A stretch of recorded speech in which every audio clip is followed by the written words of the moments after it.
ഇവർ പറയുന്നത് മമ്മൂട്ടിയും ദുൽഖറും ഒക്കെ ഫെമ ചട്ടം ലംഘിച്ചു എന്നാണ്. അപ്പോൾ അത് 24 ന്യൂസിൽ വന്നൊരു വാർത്തയുണ്ട്, അതുകൂടെ ഞാനൊന്ന് പ്ലേ ചെയ്യാം.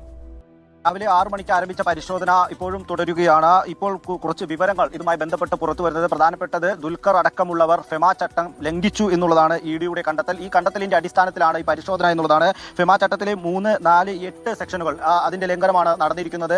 അത് ഇ ഡിയുടെ അന്വേഷണത്തിൽ, അതായത് ഇ ഡി പ്രാഥമികമായി നടത്തിയ കസ്റ്റംസിൽ നിന്ന് ശേഖരിച്ച വിവരങ്ങളുടെ അടിസ്ഥാനത്തിൽ നടത്തിയ അന്വേഷണത്തിൽ കണ്ടെത്തിയിരിക്കുന്നു എന്നുള്ള വിവരമാണ് ലഭിക്കുന്നത്. ദുൽഖറിനെ കൂടാതെ പൃഥ്വിരാജ് സുകുമാരൻ, ഒപ്പം തന്നെ അമിത് ചക്കാലക്കൽ തുടങ്ങിയവരെയും കേന്ദ്രീകരിച്ചുള്ള ഒരു അന്വേഷണമുണ്ട്. ഇവരുടെയും ഓഫീസുകളിലും വീടുകളിലും പരിശോധന നടക്കുന്നുണ്ട് എന്നുള്ളതാണ് ഇ ഡി പുറത്തുവിട്ടിരിക്കുന്ന വിവരം. ഒപ്പം തന്നെ പ്രധാനപ്പെട്ട 3 കാറുകളുടെ ഇടപാടുകളിലാണ് ഇത്തരത്തിലുള്ള ഫെമ ചട്ടങ്ങളുടെ ലംഘനം, സാമ്പത്തിക ഇടപാടുകളുടെ ലംഘനം നടന്നിരിക്കുന്നത്. അത് ഒന്ന് ലാൻഡ് ക്രൂയിസർ ആണ്. അത് ലാൻഡ് ക്രൂയിസർ അമിത് ചക്കാലക്കലിന്റെ വീട്ടിൽ നിന്നാണ് പിടിച്ചെടുത്ത വാഹനങ്ങളിൽ ഒന്നാണ് അത് ലാൻഡ് ക്രൂയിസർ. ഒപ്പം തന്നെ ഡിഫൻഡർ ദുൽഖർ സൽമാന്റെ വസതിയിൽ നിന്ന് പിടിച്ചെടുത്ത വാഹനങ്ങളിൽ ഒന്നാണ് ഡിഫൻഡർ. ഒപ്പം തന്നെ മെസറാറ്റി എന്നൊരു വാഹനം. ഇത്തരത്തിൽ ഈ 3